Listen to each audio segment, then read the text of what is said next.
Hello everyone, नमस्कार दोस्तों। मैं आपका जीएस मेंटर प्रकाश राज आपके अपने यूट्यूब चैनल जीएस अड्डा विद पीसी में आपका हार्दिक अभिनंदन करता हूं। डियर फ्रेंड्स, आज हम बात करने वाले हैं अपने फिजिक्स पार्ट के 10th पार्ट, जिसमें अपन पढ़ेंगे ऊष्मागतिकी के बारे में कि ऊष्मागतिकी क्या है, कैसे कितने इसके नियम होते हैं, उन सब के बारे में अपन डिटेल से जानेंगे। इससे रिलेटेड इनके जितने भी प्रक्रम हैं उनके बारे में अभी अपन जानेंगे। तो फ्रेंड्स, अपन अपने चैप्टर की ओर बढ़ने से पहले आपसे रिक्वेस्ट है कि आप वीडियो को ज़्यादा से ज़्यादा से अपने जितने भी आप ग्रुप हैं उसमें शेयर कीजिए, जिससे आपके फ्रेंड्स भी इसका भरपूर फ़ायदा उठा सकें। और अगर आपको कंटेंट अच्छा लगे तो वीडियो को अवश्य लाइक कीजिएगा। इससे पहले आपको ये करना है कि वीडियो को पूरा वॉच करना है, क्योंकि आप वीडियो को पूरा वॉच करेंगे तब आप जान पाएंगे कि आपके सामने क्या कंटेंट प्रस्तुत किया गया है। तो डियर फ्रेंड्स, बढ़ते हैं अपन अपने चैप्टर की ओर। एक बार फिर से आपका स्वागत करता हूं आपके अपने यूट्यूब चैनल जीएस अड्डा विद पीसी में, और मैं प्रकाश राज आपका जीएस मेंटर। तो बढ़ते हैं अपने चैप्टर की ओर। और सबसे पहले अपन जान लेते हैं कि ऊष्मागतिकी क्या होती है, किसे कहते हैं, कि ये विज्ञान की कौन कैसी शाखा है, इसके अंदर किसका अध्ययन किया जाता है, क्या होता है। तो फ्रेंड्स, विज्ञान की इस शाखा के अंतर्गत यानी कि विज्ञान की वह शाखा जो ऊष्मा और यांत्रिक ऊर्जा के पारस्परिक संबंधों को व्यक्त करती है या बतलाती है कि ऊर्जा दूसरे रूप के प्रकार में किस प्रकार से बदलती है, यानी कि एक रूप से दूसरे रूप में किस प्रकार से उसका परिवर्तन होता है, किस प्रकार से चेंज होता है, उसी को क्या कहा जाता है, ऊष्मागतिकी, थर्मोडायनेमिक्स कहा जाता है। तो आपके सामने क्वेश्चन खड़ा हो सकता है कि ऊष्मागतिकी किसे कहते हैं, थर्मोडायनेमिक्स किसे कहते हैं। तो विज्ञान की वह शाखा जिसके अंतर्गत ऊष्मा या आयांत्रिक ऊर्जा के पारस्परिक संबंधों का अध्ययन किया जाता है, या वह यानी कि वह शाखा जो ये बतलाती है कि ऊर्जा दूसरे प्रकार की ऊर्जा में किस प्रकार से चेंज होती है, किस प्रकार से बदलती है, उसी को क्या कहा जाता है, थर्मोडायनेमिक्स कहा जाता है। ओके फ्रेंड, तो थर्मोडायनेमिक्स की अपन बात करें तो किसे कहेंगे, यानी कि ये ऊर्जा वह है जो क्या करती है कि उसके पारस्परिक संबंध को बताती है, एक दूसरे में जो चेंज होता है उसको बताती है। तो इसके डिफरेंट नियम दिए गए हैं, उनमें इसका सबसे पहला नियम वो है ऊष्मागतिकी का शून्य नियम। तो जानते हैं कि ऊष्मागतिकी का शून्य नियम क्या कहता है कि जैसे अगर कोई तीन वस्तुएं हैं, उन तीन वस्तुएं जैसे ए बी सी कोई तीन वस्तुएं हैं के साथ में अगर उनकी अपन बात करें तो उनमें से जो ए वस्तु होती है वो सी के साथ में कनेक्ट होती है, जबकि बी वस्तु होती है वो हमेशा सी के साथ में क्रम से उसमें साम्य अवस्था में हो, तो ए निश्चित रूप से बी के साथ उसमें साम्य अवस्था में होती है। ओके फ्रेंड, कहने का मतलब ये है कि जो ए वस्तु है, ए और बी अगर एक दूसरे यानी कि एक तीसरी वस्तु सी के साथ में अगर अलग अलग तापीय साम्य की अवस्था में हो तो ए और बी स्वयं भी आपस में हमेशा क्या होती है, तापीय अवस्था में एक दूसरे के सामने होती है। मेरे कहने का मतलब ये है कि अगर कोई भी दो वस्तुएं हैं ए और बी है, ये समझ लो ए और बी दो वस्तुएं हैं, एवं जो तीसरी वस्तु सी है, सी अलग अलग क्या होती है, तापीय साम्य की अवस्था में होती है। कहने का ए और बी जो तीसरी वस्तु सी है उससे क्या होती है, एक दूसरे के तापीय साम्य अवस्था में होती है। तो ठीक उसी प्रकार तो ए व बी वस्तुएं हैं वो भी स्वयं में आपस में क्या होती है, तापीय अवस्था को प्रदर्शित करते हैं। ठीक है, तो कहने का मतलब क्या हुआ कि ए वस्तु ए के साथ जो वस्तु है तब बी सी के साथ में वस्तु है वो क्या होती है, हमेशा एक दूसरे के ऊष्मीय साम्य अवस्था में होती है। तो ए निश्चित रूप से किसके साम्य अवस्था में होगी, सी के साम्य अवस्था में, यानी कि उसके सामने की जो स्टेज है उसके अंतर्गत कार्य करेगी। और यही नियम क्या कहलाता है, ऊष्मागतिकी का शून्य नियम कहलाता है। तो आई होप सो फ्रेंड आप समझ पाए होंगे। बढ़ते इसका जो नेक्स्ट नियम वो है ऊष्मागतिकी का प्रथम नियम, फर्स्ट लॉ। थर्मोडायनेमिक्स और फर्स्ट लॉ क्या कहता है कि जब किसी निकाय में ऊर्जा को न तो उत्पन्न किया जा सकता है और न ही उसको नष्ट किया जा सकता है, बल्कि उसको एक रूप से दूसरे रूप में परिवर्तित या स्थानांतरित आसानी से किया जा सकता है। और यही ऊष्मागतिकी का कौन सा नियम कहलाता है, ऊष्मागतिकी का फर्स्ट नियम कहलाता है। कहने का मतलब ये है कि जो इसके अंतर्गत कोई भी निकाय है, उस निकाय में जो दी गई ऊष्मा अगर डेल क्यू है, डेल क्यू के परिवेश के विरुद्ध अगर निकाय के द्वारा किए गए कार्य डेल डब्ल्यू है तो की गई ऊर्जा क्या होगी कि क्यू बराबर क्या होगा, डे यू अपॉन डब्ल्यू होगा। ओके, यानी कि किया गया कार्य डब्ल्यू है और आंतरिक ऊर्जा यू, दोनों का योग किसके समांतर होता है, उसमें जो ऊष्मा होती है, उसका जो ऊष्मा होती है क्यू जिसे अपन रिप्रेजेंट कर रहे हैं उसकी हमेशा साम्य अवस्था में होती है, यानी उसकी हमेशा क्या होगी, बराबर होगी। क्या मतलब क्यू के बराबर क्या होगा, किया गया कार्य और साथ में उसकी आंतरिक ऊर्जा जो इसकी इंटरनल एनर्जी होती है, उन दोनों का योग किसके बराबर होता है, उसमें ऊर्जा के बराबर होता है। तो अगर बात करें इसके निकाय, तो निकाय में अगर बात करें तो कार्य और ऊष्मा दोनों के बीच में कोई भी किसी प्रकार का अंतर स्पष्ट नहीं कर सकती है। ओके फ्रेंड, तो आप समझ पाए होंगे। और इसी नियम को ऊर्जा का संरक्षण का नियम भी कहा जाता है, यानी कि ऊर्जा संरक्षण का नियम भी किसे कहते हैं? ऊष्मागतिकी का जो प्रथम नियम है, और प्रथम नियम ये कहता है कि किसी भी निकाय के अंदर ऊष्मा को न तो उत्पन्न किया जा सकता है और न ही उसको नष्ट किया जा सकता है, बल्कि उसको एक रूप से दूसरे रूप में आसानी से परिवर्तन किया जा सकता है। ओके फ्रेंड, तो आई होप सो फ्रेंड आप समझ पाए होंगे। बढ़ते हैं नेक्स्ट है ऊष्मागतिकी का द्वितीय नियम। अब अपन ने फर्स्ट में जाना कि ऊष्मागतिकी का फर्स्ट नियम क्या कहता है। अब बात करते हैं ऊष्मागतिकी के द्वितीय नियम की कि द्वितीय नियम क्या है। तो इस नियम के अनुसार ऊष्मा का पूर्णतया कार्य में परिवर्तन असंभव है तथा ऊष्मा अपने कम ताप की वस्तु से अधिक ताप की ओर प्रवाहित नहीं हो सकती है, जब तक कि वहां उस ऊर्जा का उपयोग न किया जा सके। कहने का मतलब ये है कि इसके अंतर्गत ऊष्मा का पूर्णतः तो क्या नहीं हो सकता, उसमें चेंज नहीं किया जा सकता है, ठीक है। लेकिन अगर उसे कम ताप से अधिक ताप की वस्तु की ओर प्रवाहित अगर नहीं हो सकती है, तो कब नहीं हो सकती है? कि जब तक कि उसमें कोई ना कोई स्पेशल ऊर्जा का उपयोग न किया जा सके। और यही क्या कहलाता है? ऊष्मागतिकी का द्वितीय नियम कहलाता है। ओके, तो प्रशीतक की अपन बात करें, प्रशीतक में बाह्य ऊर्जा स्रोत जैसे विद्युत मोटर की अपन बात करते हैं, तो विद्युत मोटर की सहायता से ऊष्मा को ठंडी वस्तु यानी गर्म वायुमंडल में पहुंचाया जा सकता है। ओके, नेक्स्ट है कैलोरीमिति का सिद्धांत, जो मोस्ट इंपॉर्टेंट है, एग्जाम में पूछा जा सकता है। तो हम जानते हैं कैलोरीमिति क्या होती है। तो कैलोरीमिति की बात करें, इसके अनुसार भिन्न भिन्न ताप पर दो वस्तुओं को एक दूसरे के संपर्क में लाने पर ऊष्मा का स्थानांतरण अधिक ताप वाली वस्तु से कम ताप वाली वस्तु की ओर तब तक होता रहता है कि जब तक दोनों का तापमान क्या नहीं हो जाता, समान नहीं हो जाता। कहने का मतलब यह है कि किसी भी निकाय में दी गई ऊष्मा की मात्रा ली गई ऊष्मा की क्या होगी, हमेशा बराबर होती है। ओके फ्रेंड, क्या होगा कि जिस निकाय से जितनी ऊष्मा ली जा रही है वो ऊष्मा किसके बराबर होगी? जो ली गई ऊष्मा है, जिसको अपन किसी भी दूसरे निकाय से ले रहे हैं, उसके मान की हमेशा क्या होती है, बराबर होती है। और वही क्या होता है, कैलोरीमिति का सिद्धांत होता है। ओके फ्रेंड, एक बार फिर से रिपीट कर रहा हूं कि भिन्न भिन्न ताप पर दो वस्तुओं को एक दूसरे के संपर्क में लाने के लिए ऊष्मा का स्थानांतरण अधिक ताप वाली वस्तु से कम ताप वाली वस्तु तक तब तक होता रहता है जब तक कि दोनों वस्तुओं का ताप क्या नहीं हो जाता है, समान नहीं हो जाता है। कहने का मतलब ये है कि जो ली गई ऊष्मा है वो हमेशा निकाय के द्वारा दी गई ऊष्मा के मान की हमेशा क्या होती है, बराबर होती है। ओके फ्रेंड, और यही क्या कहलाता है, कैलोरीमिति का सिद्धांत कहलाता है। अब जान लेते हैं इनसे रिलेटेड कोई प्रोसेस होती है, जो प्रक्रम होते हैं क्या क्या होते हैं। सबसे पहले अपन बात करें चक्रीय प्रक्रम। देखो नाम से इस पर चक्र, अब चक्र क्या होता है, हमेशा राउंडेड अवस्था में घूमता है, यानी कि अपनी प्रारंभिक स्थिति से जाए और फिर वापस कहाँ पर आ जाए, अपनी उसी स्टेज में आ जाता है, वो क्या होता है कि चक्र होता है।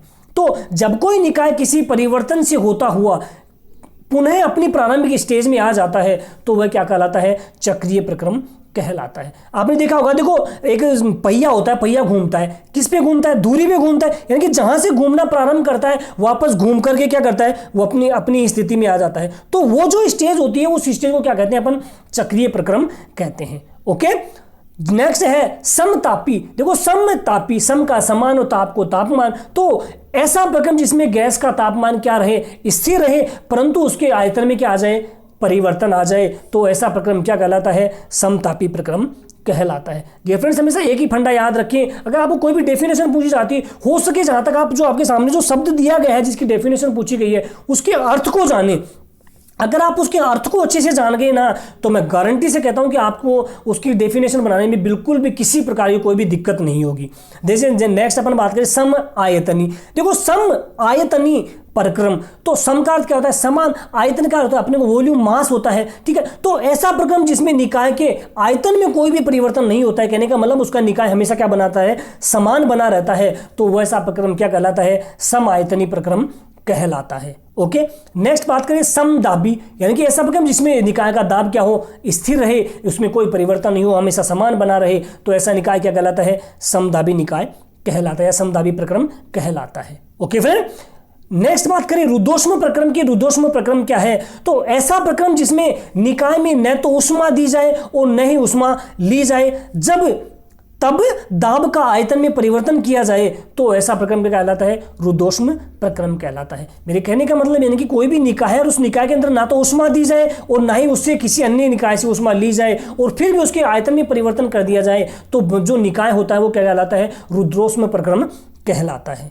ओके फ्रेंड, तो आई होप सो फ्रेंड आप शायद इनको अच्छे समझ पाए होंगे। नेक्स्ट अपन बात करते हैं उत्क्रमणीय और अनुत्क्रमणीय प्रक्रम की कि ये क्या होते हैं। तो सबसे पहले अपन जान लेते हैं उत्क्रमणीय प्रक्रम की। तो वह प्रक्रम जिनको विपरीत क्रम में कि उनकी अवस्थाओं में संपन्न किया जा सके, जिनमें उनको सीधे क्रम में किया था, तो वह प्रक्रम क्या कहलाता है, उत्क्रमणीय प्रक्रम कहलाता है। कि वह प्रक्रम जिनको विपरीत क्रम में ठीक उन्हीं अवस्थाओं में संपन्न किया जा सके जिनसे उनको सीधे क्रम में किया गया था, तो वह प्रक्रम क्या कहलाता है, उत्क्रमणीय प्रक्रम कहलाता है। अगर इजी वे में जाने तो उत्क्रमणीय प्रक्रम यानी कि ऐसा प्रक्रम जिसको विपरीत अवस्थाओं में जब संपन्न किया जा सकता है कि जब तक कि पहले उसको जिस सीधी अवस्था में चेंज किया गया था, तो वह प्रक्रम क्या कहलाता है, उत्क्रमणीय प्रक्रम कहलाता है। ओके फ्रेंड, नेक्स्ट अपन बात करते हैं अनुत्क्रमणीय प्रक्रम की। अनुत्क्रमणीय प्रक्रम क्या होता है, तो वह प्रक्रम जिसमें विपरीत क्रम में संपन्न किया जाता है, यानी कि उत्क्रमणीय प्रक्रम के जस्ट विपरीत अवस्था में चेंज किया जाता है, तो ऐसा प्रक्रम क्या कहलाता है, अनुत्क्रमणीय प्रक्रम कहलाता है। ओके फ्रेंड, नेक्स्ट है ऊष्मा इंजन के बारे में जान लेते हैं। अपन जान लेते कि जो एनर्जी जो हीट इंजन होता है वो क्या होता है। तो डियर फ्रेंड जो हीट इंजन होता है वो नाम से इस पर हीट यानी कि इसमें क्या हो, ऊष्मा किसमें उसको यांत्रिक ऊर्जा में कन्वर्ट करती है, तो उसको क्या कहेंगे, हीट एनर्जी कहते हैं। ओके, तो वह युक्ति या यंत्र जो ऊष्मा ऊर्जा को यांत्रिक ऊर्जा में बदल दे, ऊष्मा इंजन कहलाता है। या फिर नेक्स्ट अगर दूसरी डेफिनेशन आए तो वह युक्ति जिसके द्वारा ऊष्मा का यांत्रिक कार्य में स्थानांतरण किया जा सकता है, ऊष्मा इंजन कहलाता है। जो दो प्रकार का होता है, एक होता है बाह्य इंजन और दूसरा होता है अंतर्दहन इंजन जिसे अपन कहते हैं। एक तो बाह्य दहन इंजन जिसको भाप इंजन भी कहते हैं, दूसरा होता है अंतर्दहन इंजन। तो इनके बारे में डिटेल से अपन जान लेते हैं। तो सबसे पहले अपन बात करते हैं बाह्य इंजन की। तो इसमें कार्यकारी पदार्थ क्या होता है, जल होता है, कि कार्य के रूप में करने वाला पदार्थ वो जल होता है। जल बॉयलर में ऊष्मा ग्रहण करता है, यानी कि जब उसको बॉयल किया जाता है तो उससे क्या करता है, वो जल ग्रहण करता है। बॉयलर से जिसमें उसको डाला जाता है उसमें उससे क्या करता है, ऊष्मा ग्रहण करता है और सिलेंडर में कार्य करता है तथा संघनित्र में ऊष्मा का त्याग कर। देखो बॉयलर में तो क्या करता है, ऊष्मा ग्रहण करता है। सिलेंडर में क्या करता है, सिलेंडर में कार्य करता है। और ऊष्मा का त्याग कहाँ करता है, संघनित्र में कार्य करता है। जिसके अंदर उसको उबाला जाता है उसके अंदर क्या करता है, कार्य करता है। लेकिन इनकी दक्षता क्या होती है, बहुत ही कम होती है। यानी कि उनकी जो डेंसिटी कार्य करने की जो शक्ति होती है वो क्या होती है, बहुत ही कम होती है। और इनकी क्षमता होती है वो हमेशा क्या होती है, 10% से 20% के समथिंग होती है। ओके फ्रेंड, दूसरा बात करते हैं वो होती है अंतर्दहन इंजन। यानी कि ये दो प्रकार के होते हैं, एक होता है पेट्रोल इंजन और दूसरा होता है डीजल इंजन। देखो नाम से पेट्रोल इंजन यानी कि कार्यकारी पदार्थ क्या होगा, पेट्रोल होगा तथा वायु का क्या होता है, मिश्रण होता है। जबकि दूसरा इंजन डीजल इंजन है। डीजल इंजन की बात करें तो इसमें कार्यकारी पदार्थ क्या होता है, डीजल होता है। और इनमें कार्यकारी पदार्थ का दहन होता है वो इंजन के अंदर ही होता है।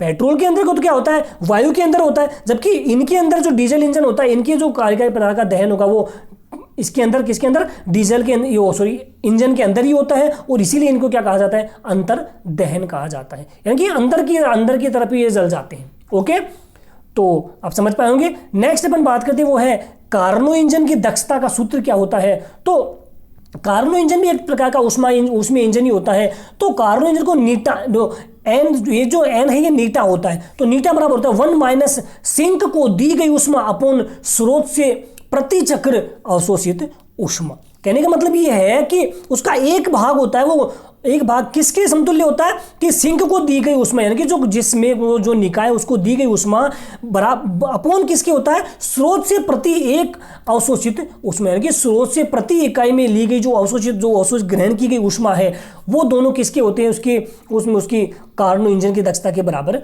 होते हैं।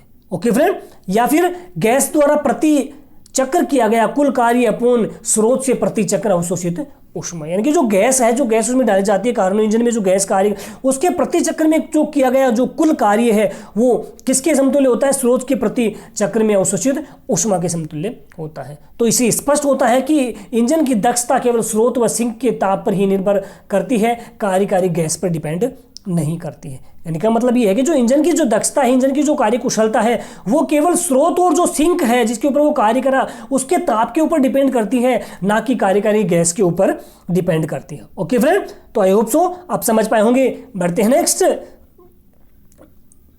अब जान लेते हैं कि ये किसके ऊपर डिपेंड करता है। तो जो सिंक होता है ये सबसे पहले तो किसके ऊपर, एक तो क्या करेगा, जो सिंक जो होता है वो स्रोत और सिंक के ऊपर के ताप पर डिपेंड करता है, उसके गैस के ऊपर डिपेंड नहीं करता है। दूसरा ये है कि यदि सिंक व स्रोत के ताप समान हो तो ऊष्मा ऊर्जा का यांत्रिक ऊर्जा में परिवर्तन नहीं होता है। यानी कि ऊष्मा ऊर्जा यांत्रिक ऊर्जा में कब चेंज नहीं होगी, कि जब उसके ऊपर जो सिंक और स्रोत है उसके ताप हमेशा क्या होते हैं, समान होते हैं। उस स्थिति में ऊष्मा जो ऊर्जा है वो यांत्रिक ऊर्जा में परिवर्तन नहीं होती है। ओके। तीसरी, किसी भी इंजन की दक्षता 100% कभी भी नहीं हो सकती है। ओके। अब अपन जानते हैं वेपोराइजेशन, वाष्पीकरण क्या चीज होती है, कि द्रव की खुली सतह से प्रत्येक ताप पर धीरे धीरे द्रव का वाष्प में बदलना ही क्या कहलाता है, वेपोराइजेशन, वाष्पीकरण की क्रिया कहलाती है। यानी कि द्रव की खुली सतह से प्रत्येक ताप पर धीरे धीरे द्रव का वाष्प में परिवर्तन होना वाष्पीकरण कहलाता है। ओके। तो वाष्पीकरण के लिए द्रव्य को ऊष्मा की हमेशा क्या होती है, आवश्यकता होती है। यानी कि जब द्रव्य है वो वाष्प में कब बदलेगा, जब उसको अपन क्या देंगे, हीट देंगे, एनर्जी, ऊष्मा देंगे, तभी तो वो वाष्पीकरण में बदलेगा, वाष्प में बदलेगा। तो वाष्पीकरण के लिए द्रव्य को हमेशा किसकी आवश्यकता होती है, ऊष्मा की आवश्यकता होती है। और यह ऊष्मा द्रव्य अपने अंदर से ही प्राप्त करता है और द्रव्य क्या आता है, द्रव्य क्या होता है, हमेशा ठंडा हो जाता है। ओके। अब ये किस तरह से वाष्प की तरह किन कारकों पर डिपेंड करती है। तो सबसे पहला है कि द्रव्य का ताप बढ़ाने पर वाष्पीकरण की दर भी क्या हो जाती है, हमेशा बढ़ जाती है। यानी कि द्रव्य के तापमान को जो अपन बढ़ाएंगे तो जो वाष्प की क्रिया है वो भी क्या होगी, धीरे धीरे बढ़ती जाती है। दूसरा, द्रव की खुली सतह का क्षेत्रफल, द्रव की खुली सतह के बढ़ जाने से वाष्पीकरण की दर भी क्या हो जाती है, बढ़ जाती है। यानी कि द्रव की खुली स्थिति में अगर उसका क्षेत्रफल बढ़ता है, उसका क्राइटेरिया बढ़ता है, तो वाष्पीकरण की दर भी क्या हो जाती है, हमेशा इंक्रीज हो जाती है, बढ़ जाती है। Okay friend. नेक्स्ट है वाष्प निकासी दर। वाष्पीकरण से द्रव की वाष्प उसकी सतह से ऊपर ही जमा होती रहती है। यदि यानी कि वहां से अगर उसको हटा देते हैं, कहने का मतलब ये है कि जो वाष्प निकासी दर होती है, उस निकासी दर से वाष्पीकरण से द्रव की जो वाष्प होती है उसकी सतह के ऊपर ही वो क्या रहती है, जमा होती रहती है। और यदि उसको अपन वहाँ से हटा देते हैं तो वाष्पीकरण की दर क्या होगी, वो हमेशा क्या होती है, इंक्रीज होती है, वाष्पीकरण की दर बढ़ जाती है। यही कारण है कि पंखे की हवा में जो गीले कपड़े होते हैं वो तुरंत सूख जाते हैं। कहने का मतलब ये कि जब पंखा जब रोटेट गति करता है तो वाष्पीकरण की दर होती है वो क्या होती है, इंक्रीज हो जाती है। अब जो वाष्पीकरण की दर इंक्रीज कब होती है, कि जब उसको अपन उसकी जो ऊपर जो सतह के ऊपर जो वाष्प जमा हो रही है उसको वहां से अपन हटा देते हैं तो वाष्पीकरण की दर क्या होती है, बढ़ जाती है। और जिसकी वजह से क्या होती है, पंखे के नीचे अपन जब भी गीले कपड़ों को सुखाते हैं तो जल्दी से सूख जाते हैं। ओके फ्रेंड, तो आई होप सो फ्रेंड आप समझ पाए होंगे। बढ़ते हैं नेक्स्ट। तो thank you friends, thanks for listening and watching this video. तो दोस्तों कैसा लगा आपको आज का कंटेंट, कमेंट बॉक्स में मुझे मैसेज करके अवश्य बताएं। और क्या वाकई में आपको लगता है वीडियो आपके किसी भी फैमिली मेंबर या किसी भी फ्रेंड्स की जो कंपटीशन एग्जाम की प्रिपरेशन कर रहे हैं उनके लिए मोर देन हेल्पफुल साबित हो सकता है, तो आप इसे ज़्यादा से ज़्यादा अपने सोशल मीडियाज़ में शेयर कीजिए, जिससे आपके फ्रेंड्स की हेल्प हो सके, उनको अच्छा लगे, वो आपको थैंक्स कहेंगे और मेरा भी एक छोटा सा मैसेज आप तक पहुँच पाएगा। तो दोस्तों कैसा लगा आपको वीडियो, आप कमेंट बॉक्स में मुझे मैसेज करके अवश्य बताइए। तो धन्यवाद फ्रेंड्स, आज के लिए इतना ही, मिलते हैं कल इसके MCQ सीरीज में। तो धन्यवाद फ्रेंड्स, जय हिंद, जय भारत।